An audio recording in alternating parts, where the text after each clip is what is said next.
రామలక్ష్మి వాళ్ళ చిన్న పాపకి హార్ట్ అటాక్ వస్తుంది. ఎమర్జెన్సీ ఆపరేషన్‌లో 50,00,000 ఖర్చు అవుతుంది అని డాక్టర్ చెప్తూ ఉంటారు. అంత పెద్ద అమౌంట్‌ని గ్యాదర్ చేయడానికి రామలక్ష్మి సోషల్ మీడియాలో ఫండ్ రైజింగ్ మొదలుపెడుతూ ఉంటుంది. రామలక్ష్మి రోడ్ మీద అందరిని మా పాప కోసం ఏమైనా హెల్ప్ చేయండి అని డొనేషన్ అడుగుతూ ఉంటుంది.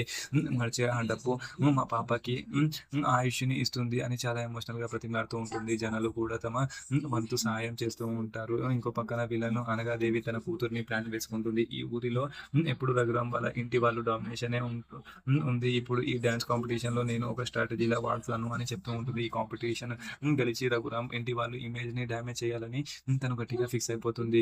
డాక్టర్ వచ్చి అనగాదేవికి రామలక్ష్మి పోస్ట్‌ని చూపిస్తాడు. ఇది రఘురామ్ కూతురే కదా! ఇతను ఇలా డొనేషన్స్ ఎందుకు అడుగుతుంది అని డాక్టర్ డౌట్ పడతాడు.